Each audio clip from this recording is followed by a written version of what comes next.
See where the bee is, the honey bee. At the top? Yeah, at the top. And then in front of it is a plant. It's a soup plant. That's Insubiti. Okay. That means king of upper and lower Kemet. And then you see the Shanu. In the Shanu, you see Ra with the staff. Okay. Which means power. Is power. That's what it means. Under that, you see Setep and Ra, chosen of God. Or selected God. Then you go back up again where you see that the bird look like a circle around it. Okay, that's Sa-Ra, son of Ra. And then right in the Shanu to the left you see Ra, and then you see an Ankh, and then you see Amun. They're seated on the symbol for love. Okay. The love of Amun Ra. Okay. But you have Ra, and on the bottom is Mes, so you have Rameses. To the right of that, you have the sun disk with the two uraei. And then you have the sign D. Under it, you have D, Ankh, Mi, Ra, given light like Ra.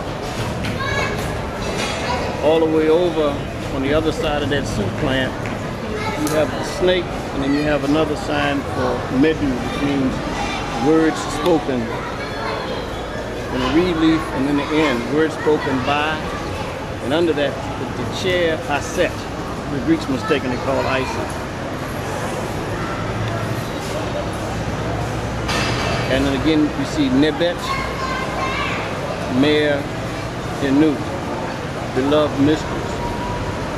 But now her name is Aset, but if you look down at what she has on her head, that's also the symbol for Heteru. And they're interchangeable. And to the right, or facing her, is Ramesses with the Kepresh crown. In his hand, he's holding incense. So what he's doing is offering incense. And in her hand also, she's holding light, the key of light, That's about all. Remember we talked about it. One is up. Huh? One is up. What is up? One in her hand. What's in her hand? That's a scepter, but it has a feather on the top. Usually on the tomato. Yeah. My name is Sonia. I'm from Washington, D.C. This is one of the branch of the River Nile. We call this is canal. When you see canal like this used to feed the old Cairo and also the Islamic city and the Coptic city called Fustat and Old Cairo. That's why this is small canal used for irrigation and also used to pump the water to the whole area here. That's why Cairo, the old Cairo down there, used to have walls like this, you see? Walls like this with the arch entrance, but this is 60% restoration.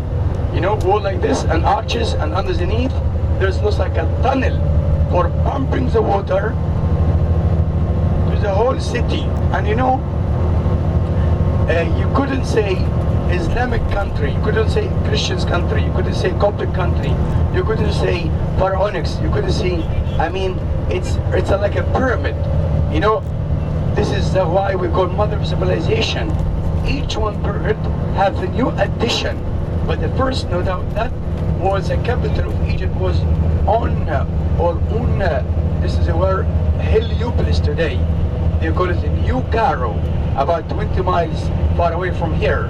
And then the 6 dynasties rulers and Ramses II, also later, they found Memphis to be the great capital of Egypt, where we start to visit today. We are going to visit Memphis first, the ancient capital of Lower Egypt first, used to be, and then became the capital of Upper Lower Egypt because Memphis location between south and north of Kemet. And then we see the cemetery of Memphis, Saqqara, the steel pyramid of the King Zoser 4 weeks ago. You see the pyramid sticks there. And then we see the great pyramids and the Sphinx after we take a break time or siesta to take a nice and lovely picture for the, I mean, when the sun comes down with a reddish color. You see a little building here, but it depends on the location.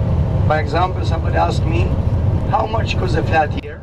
But you have to show or renew your permission or your license for the engineering department of the city council when they ask you.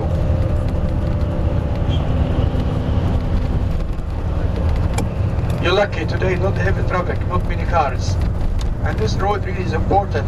They give us a very good, I mean, good solution.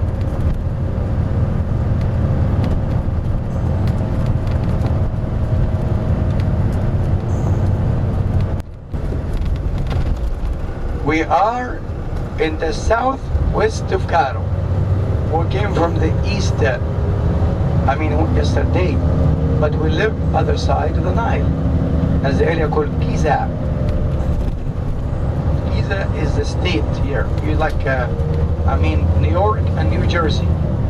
You know, you cross the bridge, you be in New Jersey. But here, this is Giza, other side Cairo. I haven't seen both. I didn't see New York and New Jersey, but I think I saw in the map. That's right. New Jersey, other side of New York. You cross the bridge. Yeah. Now we are in New Jersey. Yes.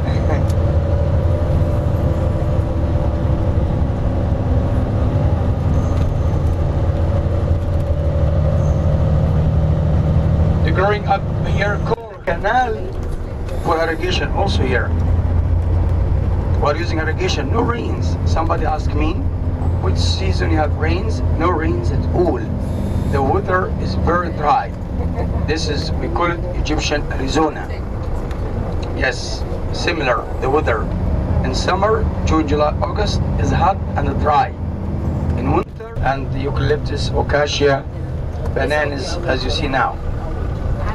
And big numbers of the stations or spots you could see some security or traffic police to check license and also permission and so on of the driver, and then the other side here. But I think more mosquitoes here. The problems because of the farms.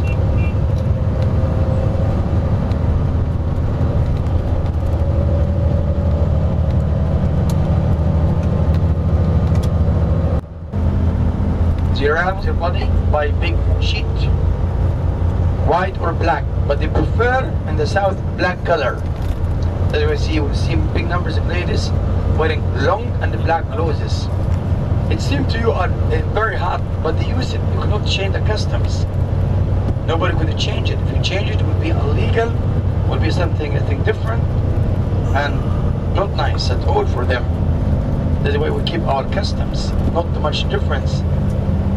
We have the mutilation in the techniques, like modern houses, machines, everything, except for the dresses or the flushing of the local people there. Look, like a garden of fruits here. Grapes, apples, honey melon, watermelon, bananas. But I promise you in Aswan we could eat bananas and mango.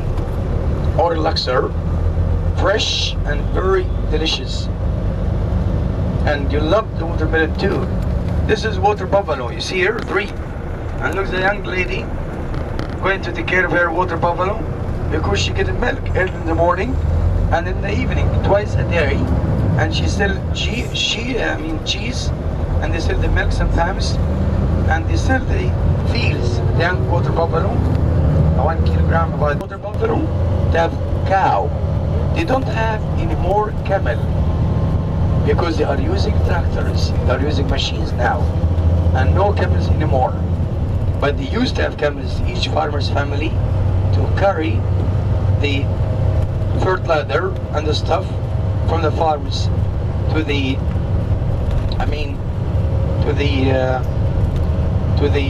from the houses to the farms and so on. Camel, we call the ship of the desert, you know, the boat, ship of the desert.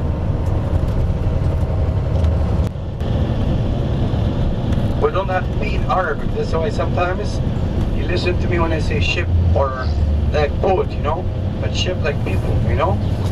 That's why we don't have B. And the mother language of Egyptian are today Arabic, but there's big numbers of words are Arabic.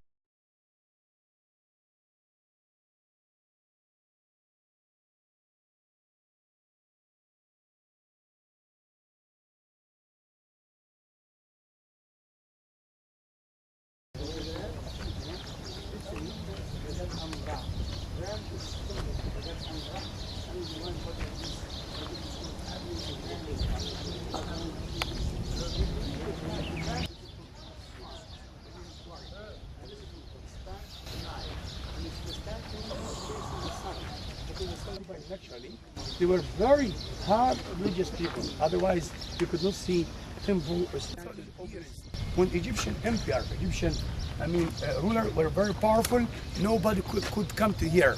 They came to Alexandria as traders, or they came for knowledge to study. And the professor Aristotle, the philosopher, he used to live in Alexandria. He took or transmit Egyptian knowledge to the Greeks, and he used to be the teacher of Alexander's Greeks. That's why Alexander dreamed to build a new city in Egypt called Alexandria, and to live there and to collect the papyrus, the knowledge. And knowledge is power from Kemet, because for 3,000 years nobody could come to here. You couldn't. There is no powerful nation, only Kemet. That's why you see also a small civilization in Iraq, what we call Hittites,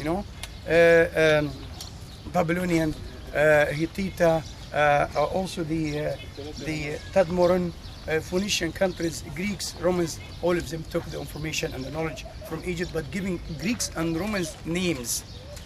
That's why with the famous library of Alexandria. Anyway, here the statue, as I told before, the statue for the god Ra. I could say for the god Ra, but the king himself became the messenger of the god in the earth. That was the spirit of the god lived through the body of the king. And you see the cobra in the front for the protection. And we're supposed to have a cartouche seal. I know everybody, I think, ask about the cartouche. Do you know what the meaning of cartouche? Cartouche is Chini. Chini, look here. Egyptian, not Kemet, not Africans. It is French. And cartouche does mean seal, stamp. Seal, stamp. It's a French word. And in French, archaeologists, Napoleon Bonaparte sent over, I think, 200, could be more, 200 scholars or scientists and also Egyptologists to Egypt to study Egyptianism or Egyptology or archaeology in Egypt. The French took a lot from Egypt, and you see the biggest museum all over the world, the Louvre Museum. But they call it Egyptian Museum, but every European knows by Louvre Museum. But the monuments took from here, supposed to be called Egyptian Museum. Same thing in the British Museum, they call Egyptian Department, but in general they call British Museum. That's why even in modern time, Europeans sent a lot of expedition to take the knowledge, to take the power, as the Greeks or Romans did long time ago. That's why they moved a lot of, or they took a lot of information and knowledge from Egypt and giving Greeks or Romans names. Actually here, no palaces. Most of the palaces are broken. They were built by mud bricks. You know, mud bricks made from silt of the Nile. Silt, mud, like adobe houses. Because the weather is hot in summer. That's why you see the houses will be cooler inside. And they have the same design of Nubian houses today in the south part of Egypt. The house consists of open courtyard like this, open courtyard, and one bedroom, one kitchen, one for the guest, and used by day, sleep here, by night, and by day, they used to enjoy the sun shine. The same like Egyptian temple consists of 3 items or 3 sections. Not much change like ancient Egyptian building or temple there. As we see, all palaces used to be here around this area. And Memphis used to have a lot of stories. One of the famous story, I guess they believe the backbone of Osiris, the backbone like this, have been moved to Memphis city. Do you know Osiris and Isis is one of the famous tragedy story. I'll give you more details later about the story when we see Temple of Fiat and Aswan, and also Temple of Edfu or Abydos. The Egyptians wrote different stories about the creation. One of them believed the sky, the heaven, and the earth will stick together and like a bull. Egyptians discovered the earth is circled around, not flat, before Spanish. And then the god Ra have a longer breath, and he separated the sky and called Nut, and Nut used to stretch her legs and her hands, touch the earth, beating the sun disk every morning, soon as the sun disk every evening, cause life and death, and her body covered by 12 spots represent 12 months, and then around 24 boats represented 24 hours, and then 3 figures represent 3 seasons of the year: flood season of the Nile, digging season, harvest season. And then Nut used to push by the long Phyllis, Venus, the god of the earth, and then they had 4 children more. They had 2 children more, sorry. The god of the air, called Shu, used to stand like this, like a man, carrying feather of justice, feather of truth, and his wife called Ifnut. They get married to each other. She's the goddess of humidity, water, and then they got 4 children more. They got Osiris, they got Set. Set was the god of evil, sister Nephthys, but Set killed his brother and cut his body into 42 pieces, maybe 14, maybe 7, or not sure.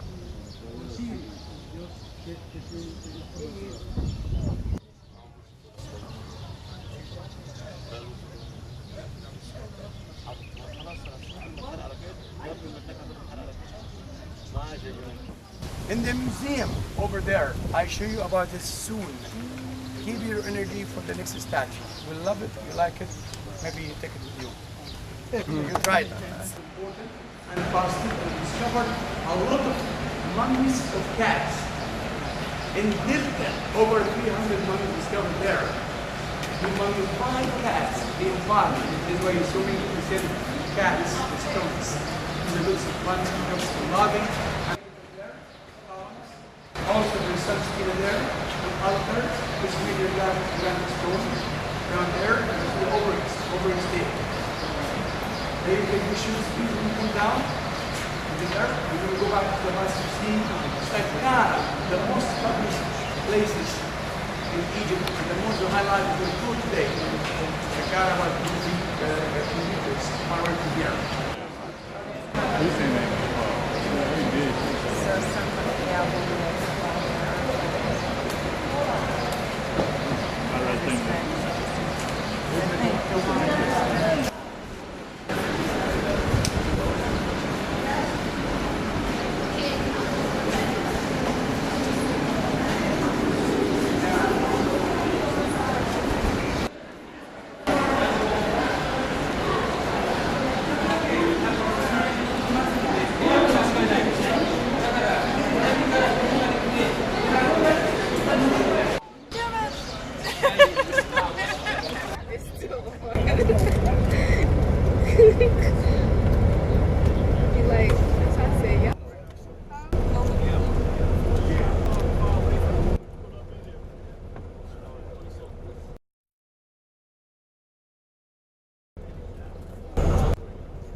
Feel that you are in your home. You are speaking.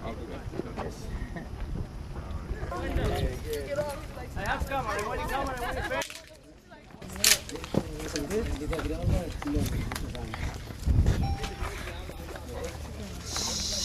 Pay attention, please. May you listen to Mr. Mohammed. He's the local chief, the local inspector, and the Egyptologist. He's working here for 15 years. He's going to talk about the two brothers' tomb. Onum and Hotep.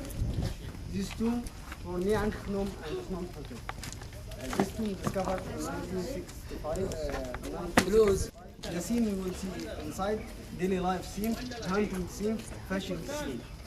This tomb considered very important tomb because it was the first time which discovered the tomb for two persons. Before that and after that, discovered the tomb for more one person, but family tomb. But the Ankh and Non-Existent consider, some Egyptians consider them as a twins, and the other consider them as a close friend.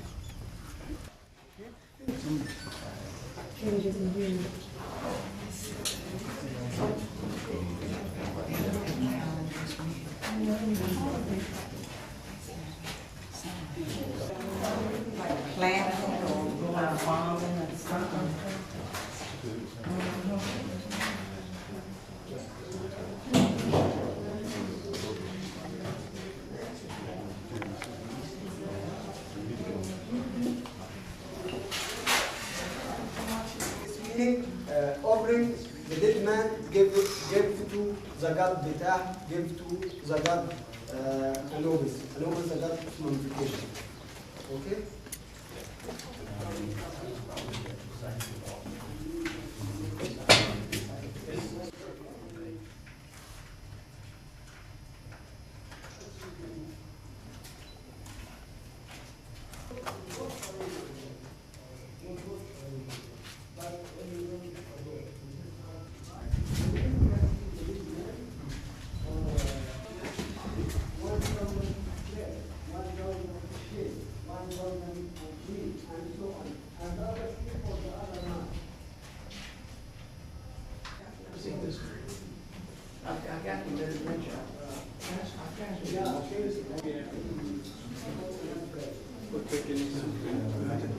Hint foremost.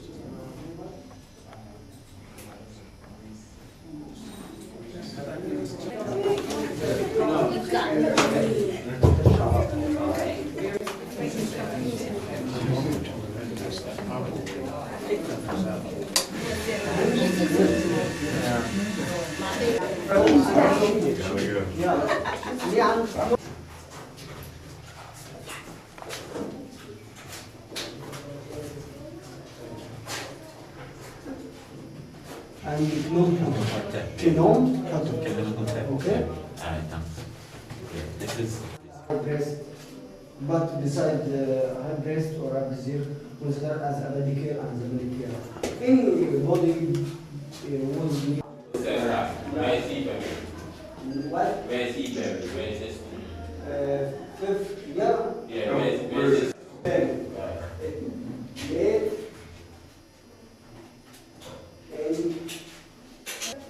See, the lighting is pretty good. It sure is. See the inside.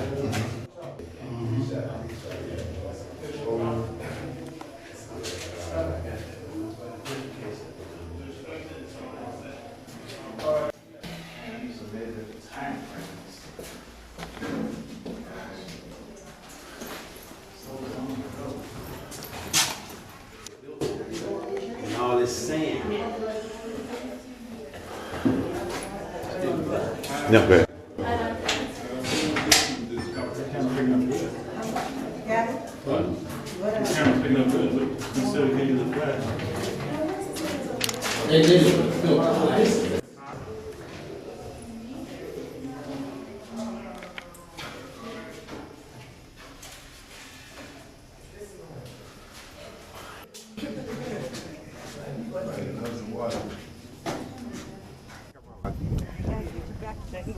Yeah, that's right.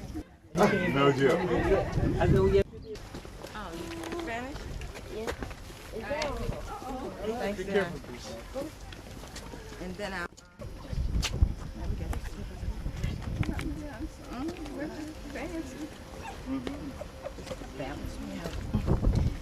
Inside the tomb. You know, it's dark now. Look, you can see nothing now. You know what Egyptians use it to light? You know what the kind of illumination? They make mirror. They make silver and gold. They make a big and large mirror. They put those over 4,500 years old. This mineral color. By example, the red color from henna and iron, blue color from lapis lazuli and malachites. Malachites come from Sinai or from Nubian mountain in the south, and also the green color from turquoise or turquoise, and the white color from limestone. This is dyed color or mineral color, we call it.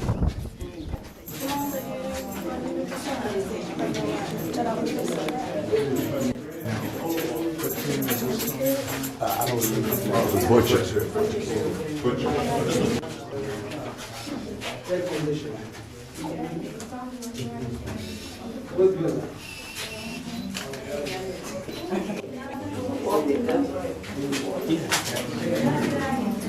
No such thing as it's just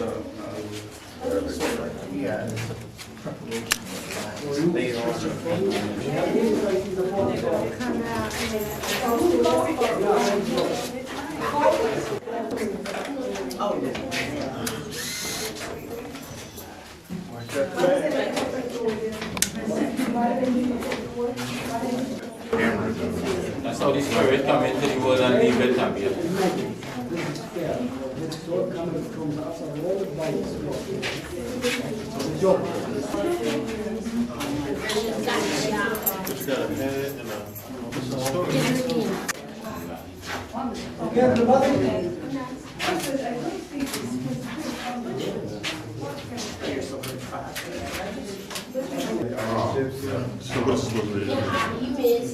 The butcher door.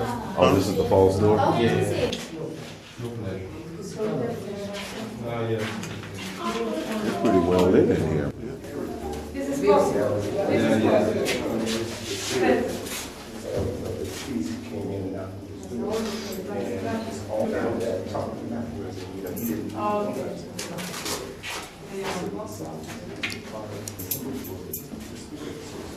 Cooler inside.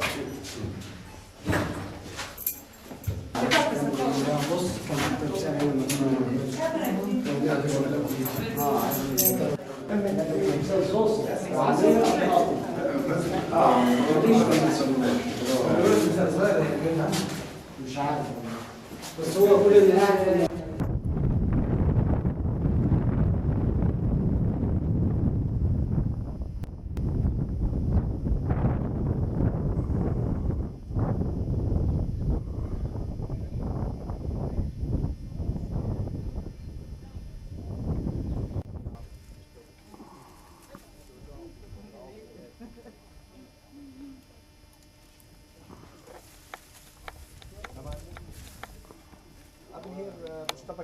family.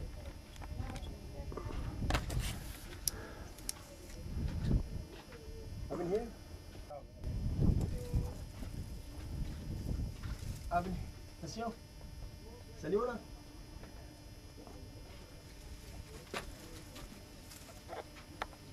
I've been skiing. I've been here.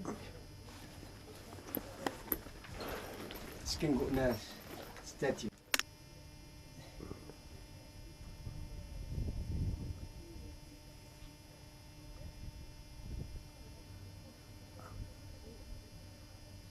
جيت خرطوش الرؤناي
Yes, sir.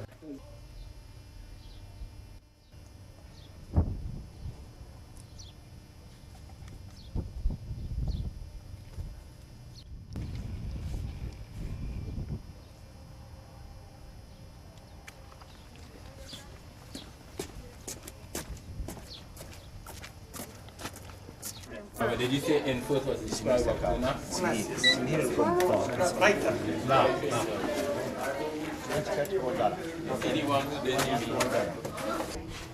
This way, please. Are there any color reliefs in there? Few, but just like all the other ones. This is pictures. I was with the pictures.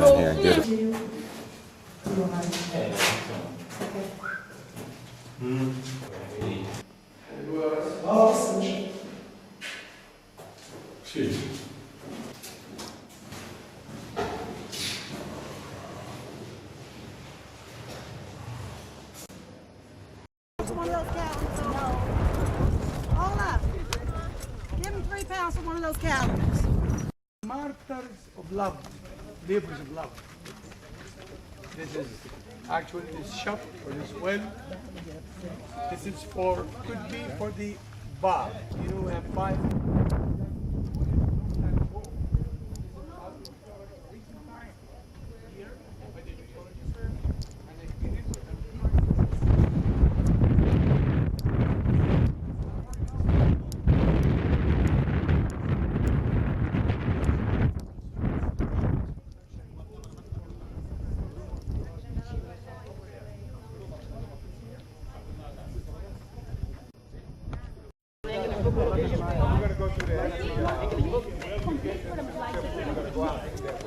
Open for you.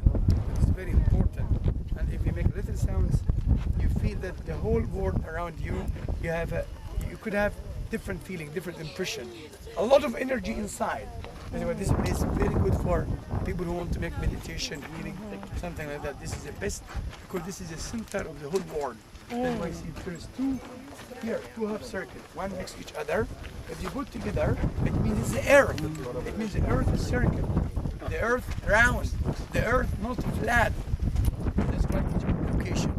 And this is a courtyard which is used by commoners. People come to pray and make their own wishes here in the presence of the step pyramid, the first pyramid built, I think, all over the world after Mastaba or we call it Mastaba. Mastaba is a flat like this. This is called Mastaba. Then the Zoser, by his genius, the architect Imhotep, he added another mastaba to be step pyramid like this.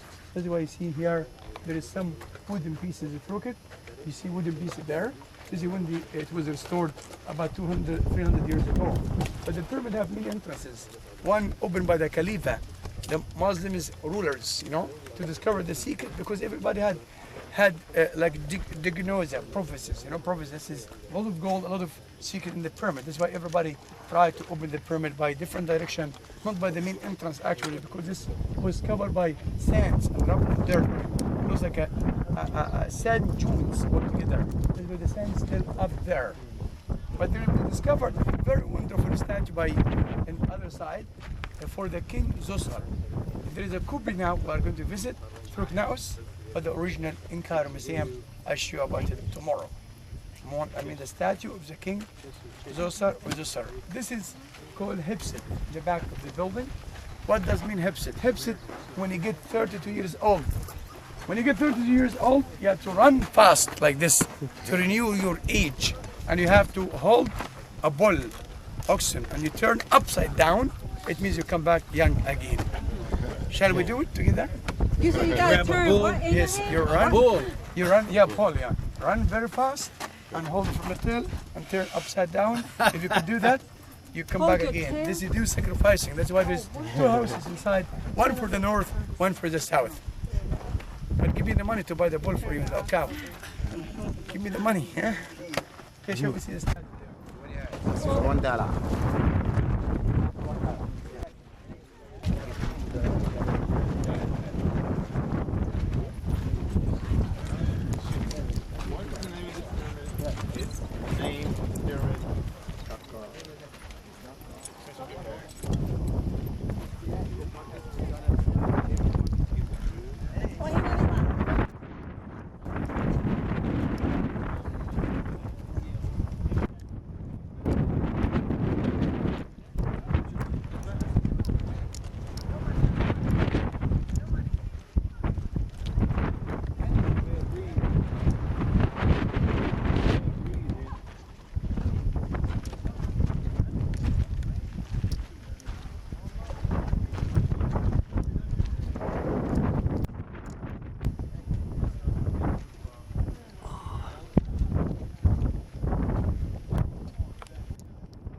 one thing I'm finding out.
No charge, but when you get out they charge you money.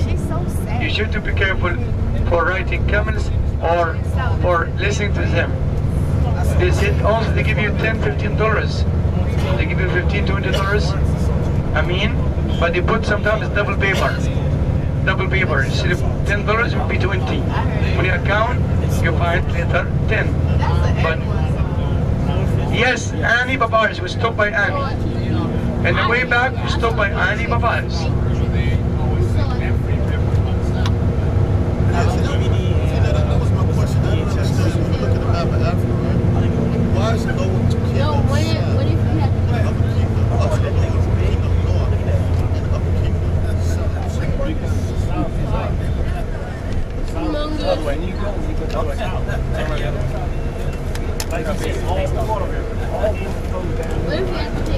the Nile actually goes up. The Nile flows down low. Metal detector thing. See, it depends on it's like bleaching and goes through the beats, like we do all the time, kind of to shoot them and that. We need that when they bleach. When they go home, this is the gas plant. You can say, but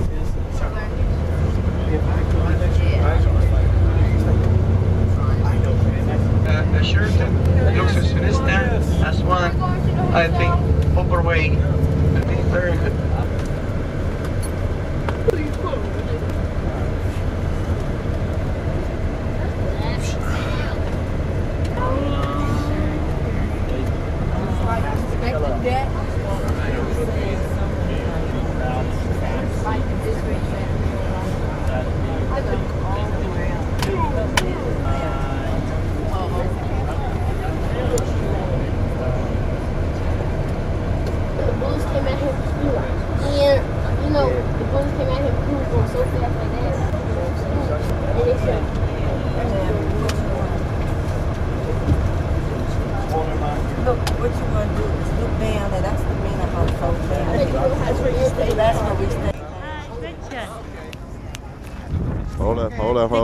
Hold up.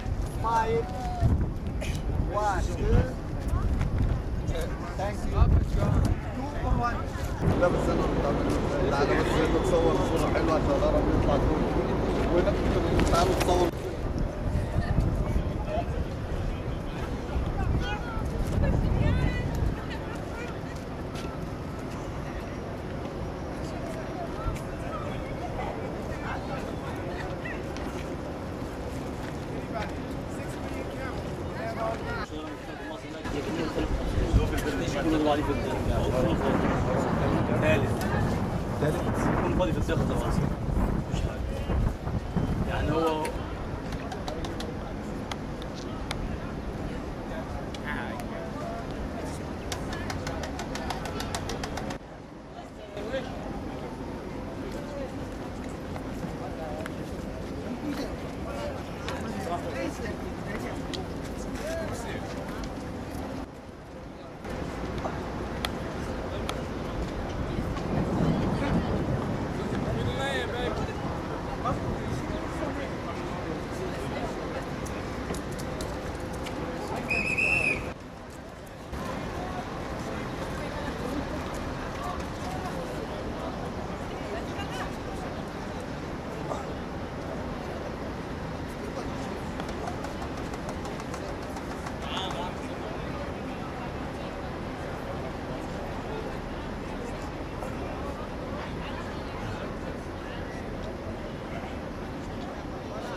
also the gold mixed with silver, mixture with electrum.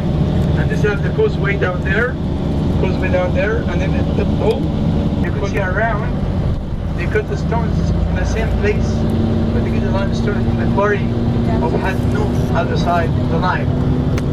Those are many mastabas here, for middle and lower class people, you know? All the mastabas here, middle and lower class. This is used for the celebration of the new year. This is used for squash, you know? They squash about the pyramid here. Make propagandas for the pyramids of Giza.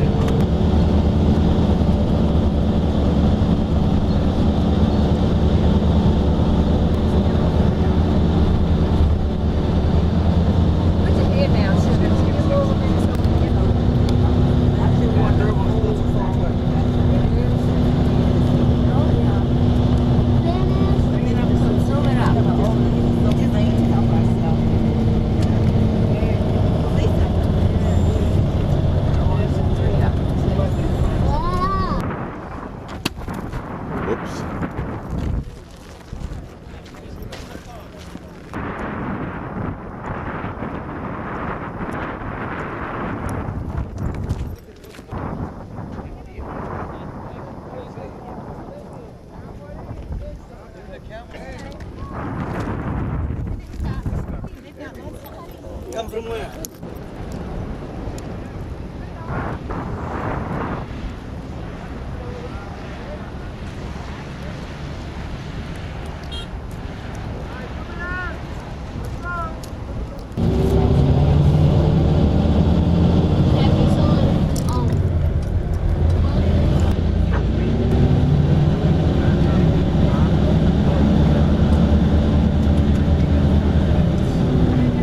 Left side, this is solar board, and you see another hook used for embalming with a. So this I did late time, so I don't carve no reliefs. I think when Egypt was under the control of the Greeks. Look here, the great Sphinx, the great statue is sick because his nose is missing, and now I think his nose in the British Museum. But he says hello for everybody. Somebody believed the stone was so big, it was a big rock. I don't know how to work your camera. I do.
The nose has been removed. Kind of funny. Lips are chiseled off also, but you can see Afroid.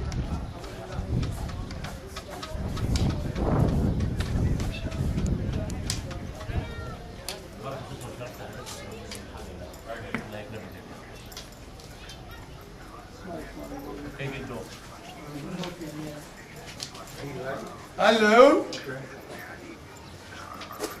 Who's that coming? Alright, you go ahead and get started. There's a few coming in. You go ahead and get started. Abanaga? Yes, I'm going to start. Alright. Yeah.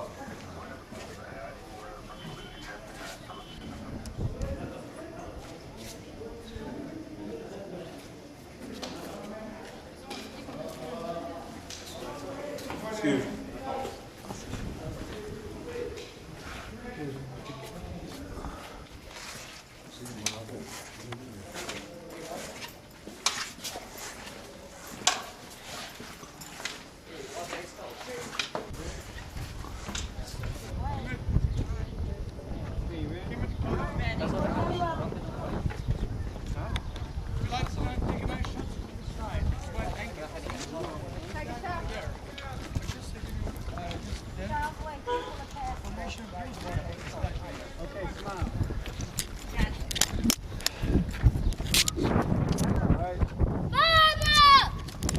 Wait a minute, Anthony Tyrone. قرب شوي.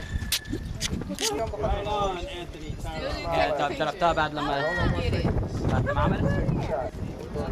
But there is some bricks is a new addition. It's a new thing. As I told you before, it was moved by French, but the British barrage destroyed the French boat and they took it, and now in London Museum. But you see the statue here facing the sun, I mean, and cut in the same rock. That's why this is cut, I mean, it's rock statues. Cut in the statue. This was big or huge or massive rock. They moved most of the blocks to the pyramid over there. In the pyramid of the conference, right? And they left the statue in the same location. And the architects maybe took about the way over there, and they tried to pump the groundwater because this was a land station. Look outside. We passed the valley temple there, which made by granite stone, because Egyptian recognize or realize the temple could be damaged because the flood of the Nile used to come down here.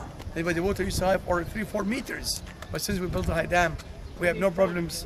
I mean now, since we built the old dam, but before you expect water to come around this area.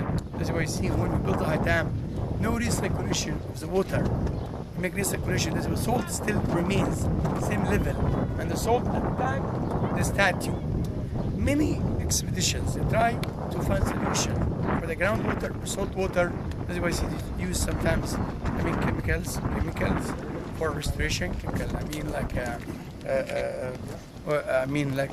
phenyphene for reconstruction, or like a glue, like a gummy, just take together. But the only thing in good condition, the blocks outside, they are made of granite stone, and you cross, or when you walk inside, you saw a shaft. Do you remember the shaft there?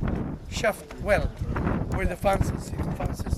We discovered a group of these statues, I think in ancient Egypt, the high priest, when Egypt was conquered by some foreigners, it could be the civil war, you collect all the statues and buried in the deep shaft. But we found a statue very valuable for the owner of the second pyramid. I mean, covering the statue with basalt stone, and now in Cairo, the museum. I show you about the statue tomorrow. What it looks like. It was found upside down. Upside down. It's a very valuable statue. You have a falcon on the top and made in diorite stone. We have granite basalt, diorite or diorite, more harder. And this is all releasing the statue I show you later, but hard stone, hard. Outside, we discovered a lot of graffiti of the workers, because this was a land stage for the boat. How they get the stone like this, the white stone? White stone get it from other side of the Nile. They brought by boat, and the boat used to dock outside. That's why outside was a land station, stage for a boat. That's why so many graffiti discovered there, and they dug also some wells for the drinking water and so on. This is a causeway, we call it here. There's a causeway which joins the temple with the valley temple down here and the statue of the Sphinx up there. Here, the statue of the Sphinx here, which is facing the sun, Ra. There is a king called a long time ago. I remember well when Amenhotep II was the king of Egypt. He was a child. He was a child about, I think, could be 8 years, 12 years. He came with his father to ride horses here, training in the south here, in the north, with the Delta area. Then he took a nap. He slept down the Sphinx legs, and it was cooler. And he had dreams that the Sphinx are sick. The Sphinx complained, "I am sick man. I couldn't breathe because the sand dunes covered the Sphinx heads, covered the statue of the Sphinx, and the Sphinx, they got Rahur promised the king the prince, sorry, with the prince. If you are going to clean or if you are going to excavate your body, your dreams come true. You will be king of Egypt. That's why we discovered the stilla. You know stilla? Listen, tablet. One stone like this. Written the story that Amrud II slept here and they cleaned the Sphinx and excavated and his dreams came true and he used to make special offering or sacrificing every day for the Sphinx statue. That's why see everybody used to come to make his wishes, to make his dreams, and they pray and they wish their dreams coming true. That was visiting the Sphinx is meditation tour, you know. It's like it's religious. I mean, religious tours. I don't mean just not to take pictures only. People used to come to make their wishes and go around and so on. Even the kings in ancient Egypt. That's why this was a magical sign, magical significance, used as an amulet. Even they make small spies tied to the Sphinx and wearing around the neck.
خلطني بازكو كل سبرايت فانت خلطني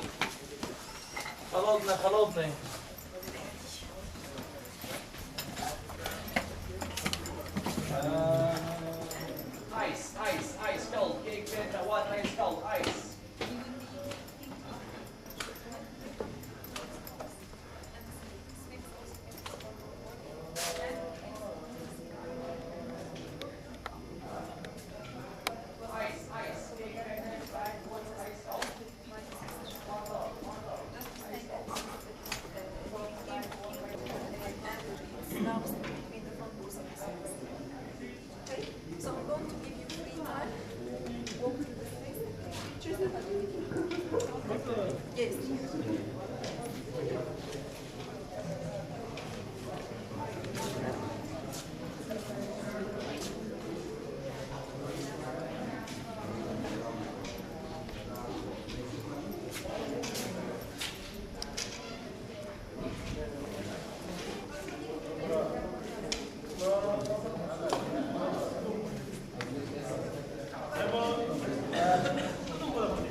ممكن اكلمك هنا عشان الخط بقى معايا على الخط التاني ثواني.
you. And where you come from? Where you come from? USA. USA, welcome, nice country, America. All right. Of course, I'll give a brief idea about this papyrus plant and how the ancient Egyptians made papyrus paper out of this plant, right? Are you ready? Yes. Are you ready? Come on, I want to hear you. Yes. All right, okay. First, this plant is a tropical water plant, needs much water and high temperature, so that you will find it at Upper Egypt. And actually, the ancient Egyptians worship this plant for two reasons. The first one is the flower. It looks like sun rays, and they worship the sun god as Amun Ra. And the second reason is the stem. It takes a triangle shape, which seems to be like a little pyramid, and they worship the pyramid as a symbol of eternity. Alright? And to make the paper with this stem, and we cut it into like this size. Alright? And actually, we start to remove this outer green part, like that. Right? And this part is useless for making the paper because this part is so strong. But the ancient Egyptians didn't throw this part away and use it for making sandals, baskets, hats, even the decoration of royal shirts. Alright? But to make the paper with this inner white part, and we cut it into thin strips as possible like that. Alright? And in this case, this part can be easily broken because it contains fibers, sugar, and water. So we have to hammer it to break the fiber inside.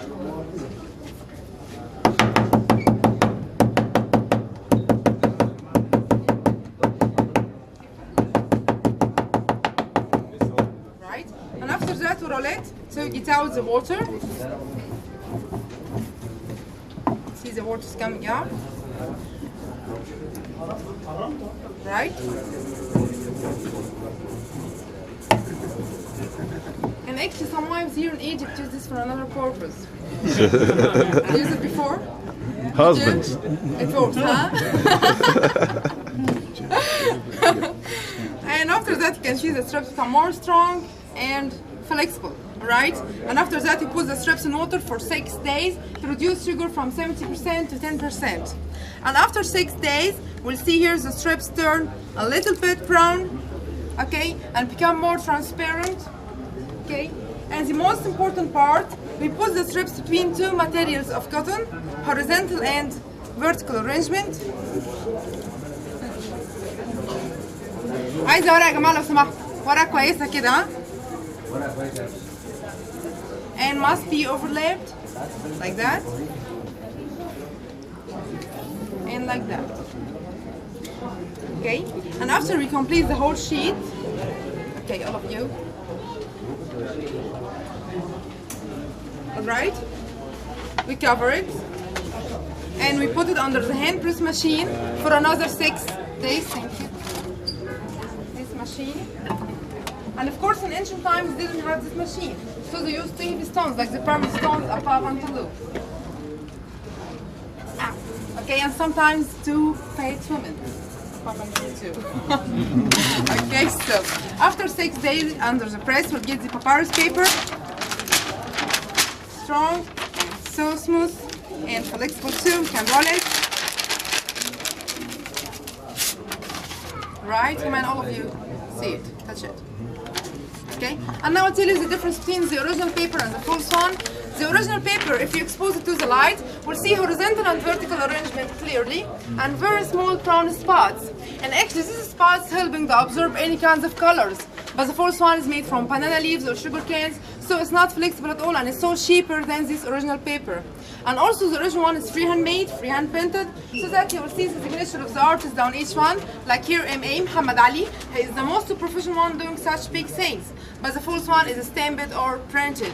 And finally, we can see here, just a few minutes, and the strips will start to stick together without any chemical addition or glue, because the 10% of sugar works as a natural glue.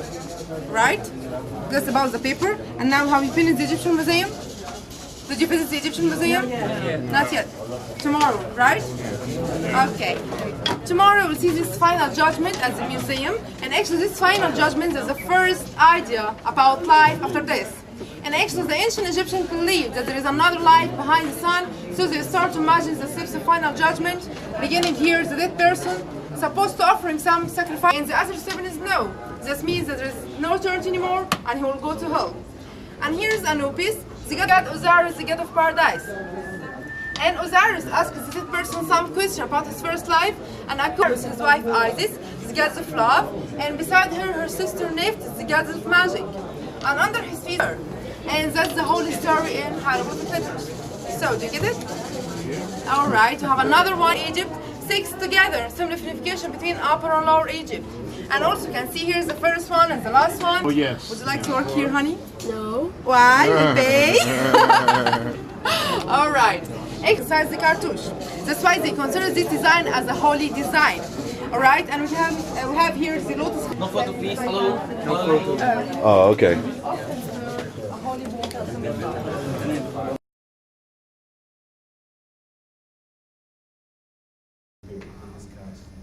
They can begin to cultivate greater appreciation for each other. Because I'm sure when you are told your friends and co-workers that you were coming to Egypt, they said, why are you going to Egypt?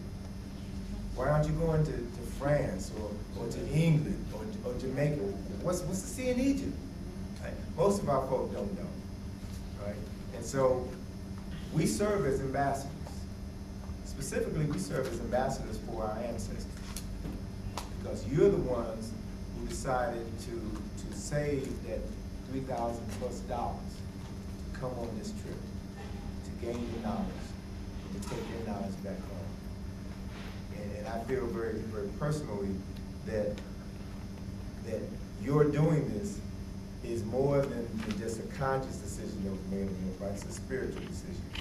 Because I feel very strongly that it's the ancestors working through you, telling you that it's time to make this journey. It's time for you to start spreading the word. And that's how we're going to raise our minds and resurrect ourselves. We had an opportunity this morning to see the very first building made by human beings on planet Earth, the step pyramid of Saqqara. Right? So I want you to begin to understand where you're on sacred ground. When you walk to the pyramids, when you walk to the tombs, when you walk to the temples, you are walking on sacred ground, which means to me that you should be conducting yourself in a certain manner. Walking on sacred ground, you shouldn't be using profanity in these temples. One of the things that we don't do when we go to the temple, one of the things that we don't do when we go to the temples is go inside of the Holy of Holies, because that is the most sacred spot inside of the temple. So out of respect for our ancestors and what they did, we stand on the outside. Right? You'll see other groups go in and walk around and do whatever, and you have the option of doing whatever you want to do. But I don't go in out of respect for what our ancestors have created. And so you'll see other tourists, European American, Asian, and whomever, just walking everywhere, just doing anything. Excuse me one second. When you say go inside, period, don't No, go inside the Holy of Holies. The Holy of Holies is the innermost part of the temple. It's the most sacred part of the temple. And I'll go into more detail talking about the layout. And that would be pointed out to us where it is? Yes. And we've got some other lectures coming up on one of the lectures in here. I'm going to spend more time talking about the temples, how the temples were constructed, and the activities that went on within the temples. And each temple was built. Each temple was expanded on by a king, by the successor of the king. But each temple started out with the Holy of Holies, where the sacred bark of a netcher was kept.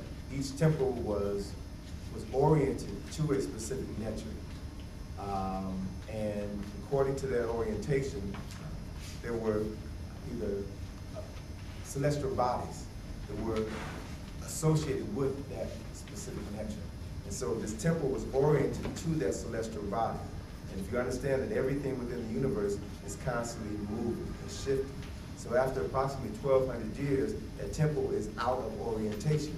So that temple was dismantled And then a new temple was built on that site, built to that new orientation. So these buildings were not just static structures. They were continually added to. And as John Anthony West references in his works,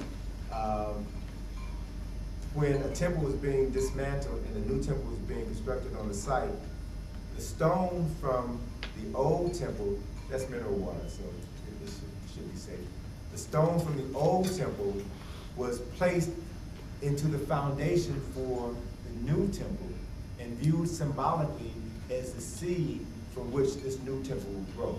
So everything that you're going to be exposed to is symbolic, is metaphorical, and has multiple meanings. And that's why when Ankh shares with you about what you're going to see in the museum tomorrow, and much of the meta lecture, he'll help explain to you the symbolism or the metaphors that are encoded within the writing, within the sculptures, within the buildings themselves. Everything has a meaning. None of this stuff was just art, it was just decoration, it was just jewelry. Everything had a meaning, had a value, a physical value and a spiritual value, okay? The Great Pyramid of Khufu, which we had the opportunity to see as well, was the world's tallest building. From the time of its construction, about 4500 BCE, up until 1884, when the Washington Monument was completed. The Great Pyramid of Khufu was the tallest man-made structure on Earth. It still is the largest building ever constructed, comprised of over 2.5 million stone blocks, with an average of 2.5 tons each. That one building contains enough stone to make 30 Empire State Buildings. Right? Again, I want you all to be conscious of the fact that when you see these structures, they had to be designed by architects. They had to have engineering, they had to have engineers oversee the cutting of the stone, the transportation of the stone, moving the stone to the work site so that there'll be enough material to keep the workers busy, replacing the stones that were damaged. So there was a whole system in place to construct all of these pyramids, all of these temples and tombs. And so we're talking about thousands of people working at this site. We're talking about schools where these people had to be trained. We're talking about knowledge being passed on from one generation to the other for thousands of years. And all of this was happening here in Africa before there was civilization in Europe. And that's the primary reason why the Europeans who now control the knowledge of ancient Egyptology aren't willing to acknowledge how old Kemet really is. And in later discussions, I'll have an opportunity to share with you some of my thoughts about the chronology of Egypt and what I feel, how I feel we need to be looking at this, but I'll save that for another presentation. The oldest medical text ever written by human beings was a medical text that was recorded here in Kemet approximately 3100 BCE. It's now called the Edwin Smith Medical Papyrus, named after the European who financed the expedition where it was found. So Europeans discovered things and they name it after themselves. Right? Like America is named after Amerigo Vespucci. Washington, D.C. is called the District of Columbia, named after Christopher Columbus. So when you discover something, depending on how perverted your consciousness is, you can name it after yourself, you can name it after your God, you can name it after whomever you wish. So the Edwin Smith Medical Papyrus is a text that was written in Kemet that describes 48 different injuries to the head, to the face, to the neck, to the thorax, and to the spinal column. It contains over 90 anatomical terms. It references the neurological relationships between the brain, the spinal cord, and the nervous system. It also talks about the circulatory system. Right? So this is information that Africans were aware of before Hippocrates, the father of medicine, was born, over 2,500 years before the father of medicine. There's another papyrus called the Ibis papyrus, which was written around 1500 BCE. And when I give you this date, basically what I want you all to recognize is the fact that this papyrus was dated to this time frame, but it definitely was older. Essentially, what the scribes did, what the priests did, was to make copies of these ancient documents, because papyrus only has a shelf life of several hundred years. And so if you're going to make sure that you're preserving the knowledge of the ancestors, then you have to have a whole series of scribes whose job it is to do nothing but replicate the ancient texts. And then you place or you store those texts in multiple facilities so that in the event of a fire, in the event of a theft, you still have the knowledge, it's still preserved. And so in the Ebers papyrus, they have chapters on the heart, on the flow of blood through the heart, chapters on dermatology, dentistry, gynecology, ophthalmology, tumors, fractures, and burns. So this is knowledge and information that we as African Americans don't traditionally associate with Africa because of the process of miseducation and enslavement that we all have gone through. This information exists, and the Europeans know that this information exists. And one of the reasons why there's been a conspiracy of silence or conspiracy to miseducate is, as W.B. Du Bois said in his book, The World in Africa, how could the European justify enslavement of Africans if at the same time they acknowledged that Africans were the creators of civilization? So they were forced, in their own mind, they were forced to sit on this information in order to prevent themselves from being looked down upon by the rest of the world, and especially us. And it's through the process of miseducation that we continue to disconnect ourselves from the knowledge of our ancestors, which I feel very strongly is readily available to us if we know how to access it. If we know how to put ourselves in a proper state of mind, whether it's while we're in school or after school, in order to be the receivers of this knowledge, or to understand what we must do to expand the knowledge. Around 2000 BCE, African physicians had created contraceptives. They had developed pregnancy tests and tests to determine the sex of a child. For example, with one of these tests, if a woman that would have a woman, if she thought she was pregnant, they would take her urine and pour her urine into a bowl that contained barley seeds and another bowl that contained wheat. And if the barley sprouted, it meant that the woman was pregnant and was going to have a female child. If the wheat sprouted, it means that she was pregnant and she was going to have a male child. So they developed, what is it, the EPT test?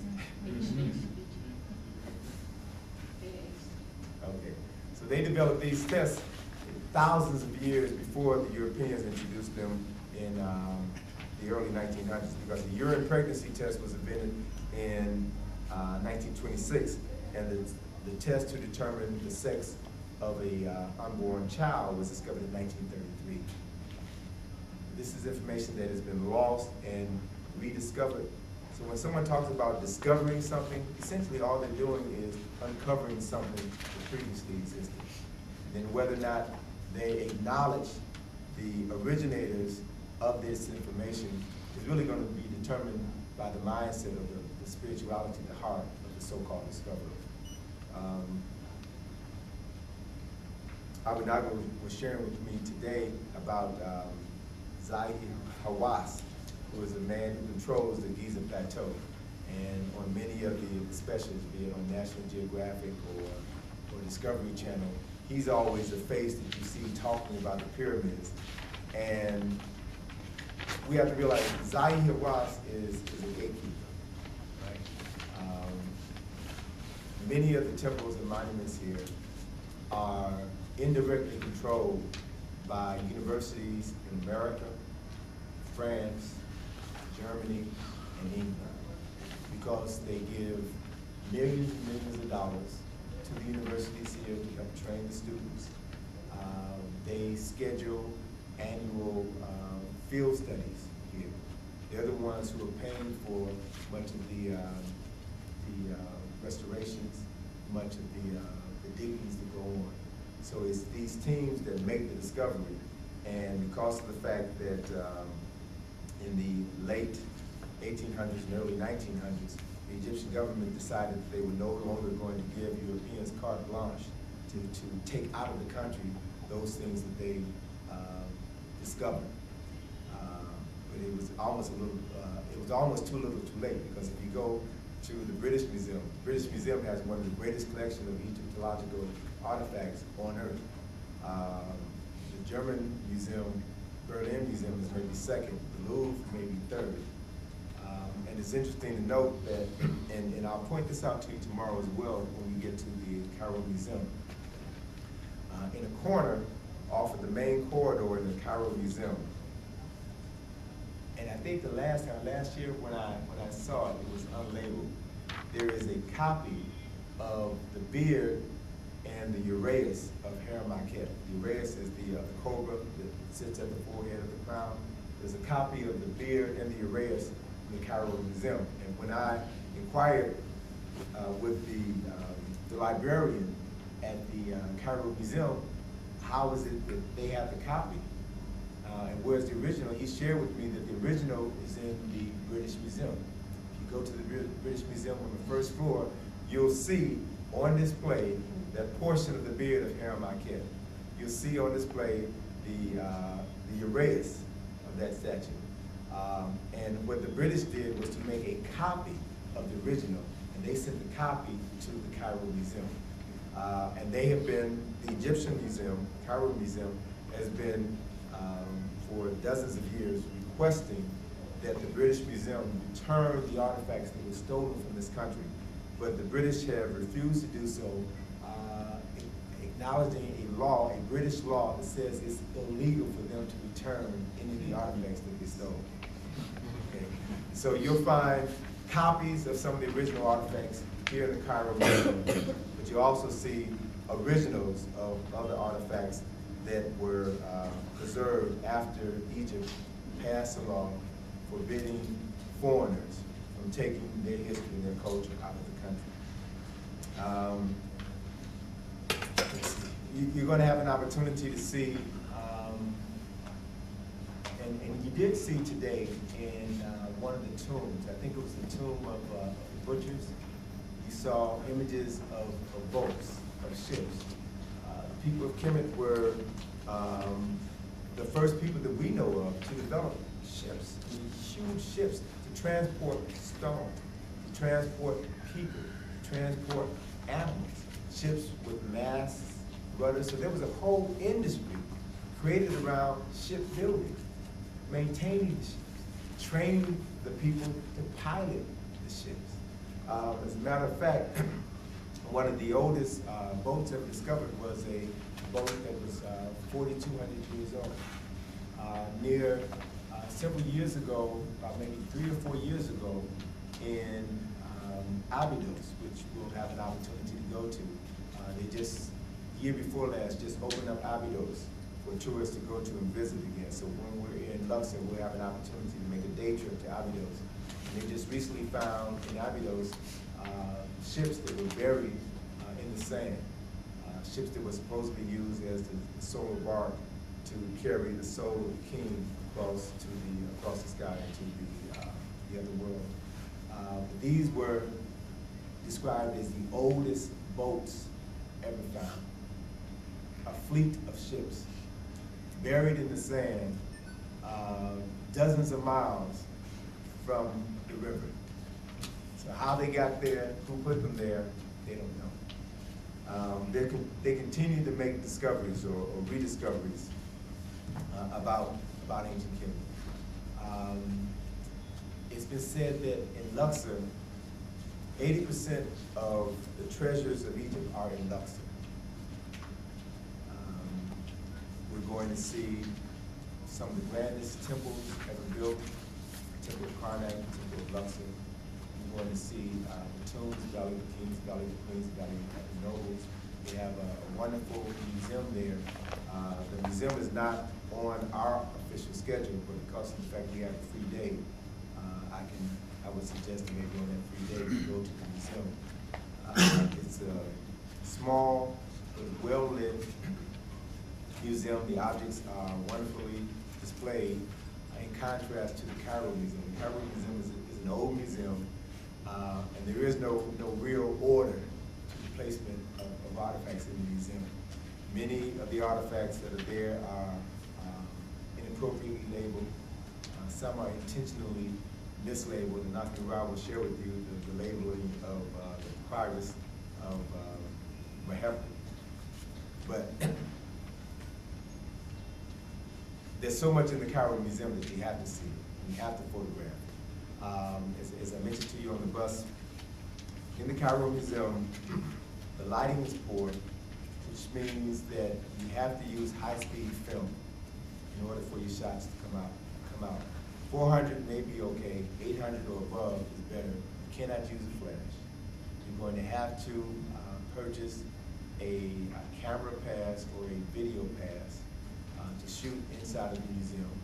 And what will happen continually as you move about is guards in different parts of the museum may come up to you if they see you using a camera and ask to see your camera pass. So usually what I'll do is, if I have a shirt with a button, I'll just clip the camera pass to my shirt so I don't have to keep fiddling for it to find it, and just show them a pass and keep moving on, taking pictures. Because of our schedule tomorrow, we're going to go first to Saqqara again, to go inside of Unasis pyramid, and there's some wonderful things to photograph inside of that structure. That's where they have the so-called pyramid text, wonderful megametric. And then we'll go inside of Unasis pyramid, and I don't know what we're going to see in there. That'll be a real discovery for us. And then we'll go to the Cairo Museum. So we should get to the Cairo Museum in late morning or early afternoon. We'll probably spend about 2, maybe 3 hours in the museum. And then maybe get something for lunch, and then continue on with the tour of Old Cairo. Okay? Let's see. A couple of other things I just want to share with you with regards to Kemet. I was talking about the timeline of ancient Kemet. On page 3, in reference to the Nile Valley. The Nile Valley is that entire region on either side, east or west bank of the Nile River. The Nile River begins in Upper Africa, near Tanzania, Uganda, and the White Nile flows from the lake there that comes from the highlands near the Missouri Mountains and flows south. The Blue Nile, the Nile River, is made up of 2 bodies of water. White Nile, which comes out of Upper Africa, Inner Africa, and the Blue Nile, which comes out of Ethiopia, out of the highlands of from Lake Tana. And so the 2 rivers come together in the country that we now call Sudan, the city of Khartoum. I've been told that the word Khartoum means elephant's tusk. And so the joining of the 2 rivers looks somewhat similar to an elephant's tusk. And these 2 rivers then form the singular body of the Nile, which continues to flow from the south to the north, where it ultimately enters into the Mediterranean Sea. The Nile River is the longest river in the world, and it flows from the south to the north. Okay? So if you think of the geography this way, the south is the highland where the mountains are, and over a period of, over a distance of thousands of miles, the land slopes down until you get down here to where the Mediterranean is, right? So water follows gravity from a higher direction to a lower direction. So since the river flowed from the south to the north, the South was viewed as Upper Kemet, because the people who negotiated and navigated on that river followed the natural current. Culture and the people traveled northward down the Nile River. And they continued to expand their frontier over periods of hundreds of years and thousands of years. And that's how Kemet came to be developed. Every year the Nile floods. That is, that when the snow melts from the mountains at the highest elevations, snow melts, and the melting snow is turned into water. That water then rushes down the Nile. And so every year, beginning around mid-June, June, July, and August is the flood season. Okay? June, July, and August is the flood season. And so a lot of the silt, which fertilizes the soil, comes out of the Blue Nile in Ethiopia. It's a slower moving body of water, but that's where most of the silt comes from. And then the silt, every year, when the Nile flooded, was deposited on the east and the west banks of the river. And it was the depositing of the silt that led to the process of agriculture. Because you can now grow food in this very fertile land, some of the most fertile land on earth. And so if you think about this, if every year the Nile flooded, every year the water washed over its banks and destroyed all of the boundaries. So every year you had to reestablish the boundaries. The boundaries for the 42 nomes, the 42 states of Kemet, the boundaries for the farmland that was being farmed by the various farmers. And so they had to have thousands of years ago, at least 6,000 years ago, the ability to measure out space on land. They had to have a working knowledge of the annual flooding of the Nile and to be able to determine when the Nile was going to flood. It was said that whenever the star Sirius rose just before sunrise, that was a signal that the Nile was about to flood. Again, if you spend your time observing your environment, observing the rising and the setting of the sun, seeing the sun rise in the east and set in the west, then you begin to see your existence as being connected with nature.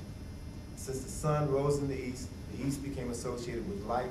The sun moved across the sky and set in the west became associated with death. So you build your tombs on the west bank where the sun symbolically died, so that the souls of those who were in the tomb would then be resurrected with the sun in the east in the next life, in the next day. And so, as you follow this phenomenon, observe this phenomenon, you would see, or they would see, that just before the Nile would flood, the star Sirius would rise just before sunrise. So that was a signal that the Nile was about to flood. The flooding Nile was referred to as happy, H-A-P-I.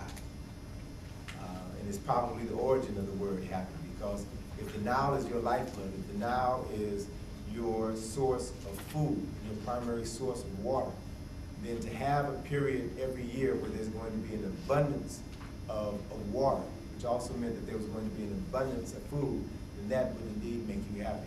The flooding of the Nile followed a 19-year cycle. That is, every 19 years, the Nile would flood to its highest level and flood the maximum amount of land on the east and the west side. And approximately every 8 to 9 years, the Nile would flood at its lowest level, which means that you would have the least amount of land to cultivate. And so the priests in Kemet built these objects, which the Greeks call Nile meters, which were these wells dug deep into the ground, which would measure the level of the water in the Nile. So they could determine, based on where the level of the water was in the well, how much the Nile was flooded, to know how much land they would be able to cultivate, to know how much to tax the farmers who were cultivating the land. When we get to the temple of Komongo, you'll have an opportunity to see one of these Nile meters, and I believe there's another one at the temple of Philae. So it'll give you a better idea as to the inner workings of these temples. These temples were living structures. Very briefly, just to run through a couple of other points. Since the Nile flowed from the south to the north, the south part of Egypt was referred to as Upper Egypt. It's the highest elevation. The northern portion of Egypt was referred to as Lower Egypt. Right? And since the people who cultivated this culture and civilization came from the south was regarded as the land of their ancestors. So the people of Kemet oriented themselves to the south. So when they drew their map of the world, the south was at the top. The only reason why we say north is at the top is because the maps that we use to orient ourselves were maps that were designed by Europeans who lived in the northern hemisphere. And so they placed themselves at the top of the world. So the map that we're using and have been using all of our lives is literally upside down. Our world has been turned, metaphorically, upside down. And so part of our quest here is to turn our world and our minds right side up. Briefly, I'll share with you on page 4 information here about a stone incense burner that was found in Kustal. Kustal is an area that is in Nubia. And Nubia is up south. Okay? The further up south you go, the hotter it is. And the hotter it is, consequently, the more sun you're going to be exposed to. The more sun you're exposed to, the darker your skin will be. So you'll notice that as we travel up south, the people will become darker and darker. And those people are the Nubians, right? They are the descendants of the indigenous inhabitants of this land, okay? And so in the 1960s, when a decision was made by the government to build a new dam, the Aswan High Dam, which you'll have an opportunity to visit about a week or so from now. A decision was made to harness the power of the Nile River in order to generate electricity and in order to keep a constant supply of water to irrigate the fields. And so with the building of the Aswan High Dam in the 1960s, the Nile River no longer has its annual flood. Abu had mentioned that yesterday as we were driving from the airport to the hotel. The Nile River no longer floods over the banks anymore since the Aswan High Dam was built, which means that the silt no longer comes out of Ethiopia and is deposited on the shores of Kemet. So as a result of this natural fertilizer no longer being available, then people are forced to use chemical fertilizer. Right? Think of the annual flooding of the Nile as the flushing of a toilet. Every year, all of this water came out and just cleaned out the Nile. So now since the dam was built, we're no longer flushing the toilet. The dam has been in place for about 40 years. So the Nile River is now the most polluted river on earth. Okay? As a result of the absence of the silt, many farmers are now using chemical fertilizer. As a result, the cancer rate has increased dramatically. While the building of the dam led to the establishment of more electricity for the country, it's also had a whole host of negative repercussions. And so I've heard that decisions were still being made, still being discussed as to what could be done to undo the damage that was created by the building of this dam. The dam that some people refer to as the dam. But in building the dam, it meant that the Nile River was going to be backed up. And backing up the Nile River, it meant that it was going to flood. The flooding of the Nile River created a lake behind the dam, south of the dam, called Nasser Lake or Nubian Lake. And it is the second largest man-made lake in the world. It stretches back, I think, a distance of over 240 miles. I want you to think about this from the standpoint of, with the creation of that dam, this whole area being flooded under 50 feet or so of water. That meant that there were temples, there were tombs that are now buried beneath that water. There were people who lived in that area for thousands of years who were displaced. Those people were the Nubians. Right? And so the cruise that we're going to be making at the end of this tour is a cruise on Lake Nasser. We'll have an opportunity to see some of the tombs that were rescued from the impending flooding that was going to come from the creation of Lake Nasser. So the tombs were below the water, they were cut apart, and they were placed above the surface of the water on the new ground level.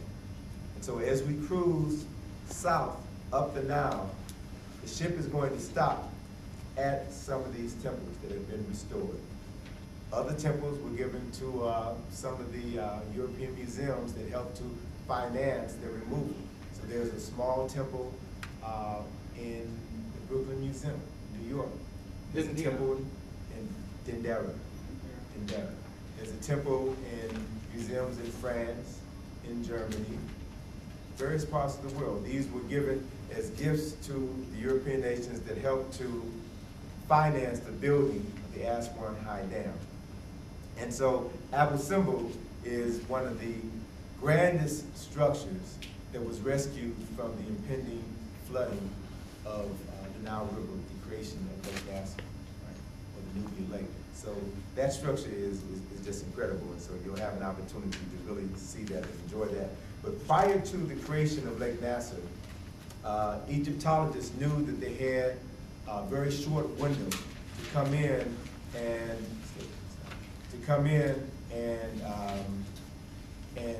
visit these sites. And so there was a team of Egyptologists from the Orient Institute that came in to dig in this area known as Cusco.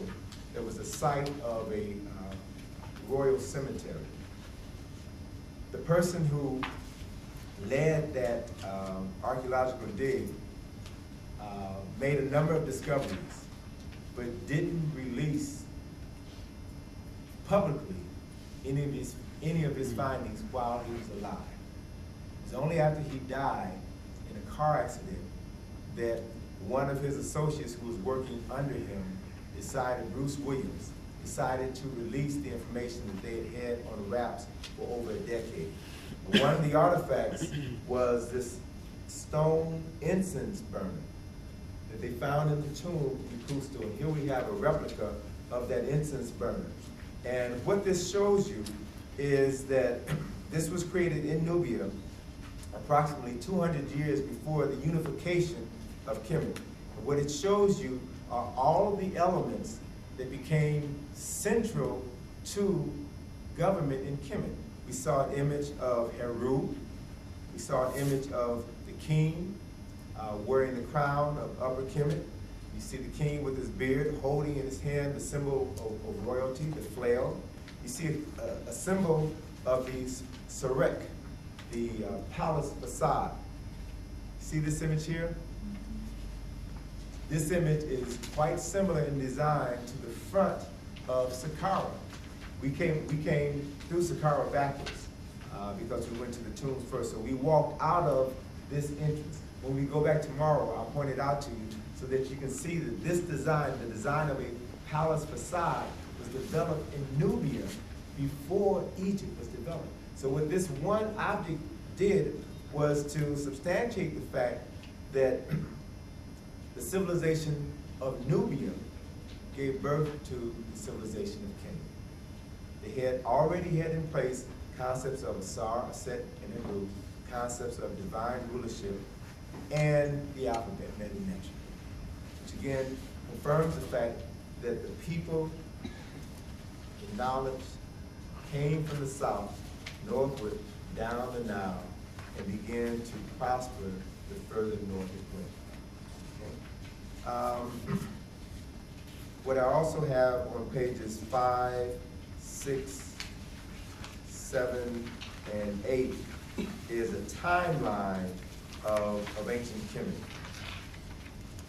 A general timeline that lists some of the major kings and personalities of ancient Kemet. The first 3 pages, pages 5, 6, and 7, is a pictorial timeline. And then on page 8 is a chart that lists the major kings and queens, and it breaks down the various periods of rulership known as dynasties. And you can use this as a guide. So when Abu Naga talks about the 18th dynasty or a specific king, you can use this as a reference to see where they were or where they lived in ancient times. Before I turn the floor over to Ankh, let me just share with you something else that I want you to keep in mind. You're going to see images and references to God. You're going to see images and references to Heru, who was the product of a virgin birth. And invariably, we're going to talk about this in greater detail as the trip goes on, particularly when we get to the Temple of Abydos. You'll see carved on the walls of that temple scenes that show a Set, the virgin Set, being impregnated by her deceased husband. The first story of a virgin birth in the recorded history of humanity.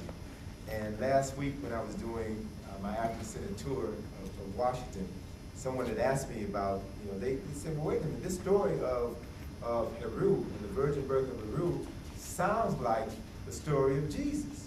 I said, well, you're right, it does sound like it. But in order to understand the story, we have to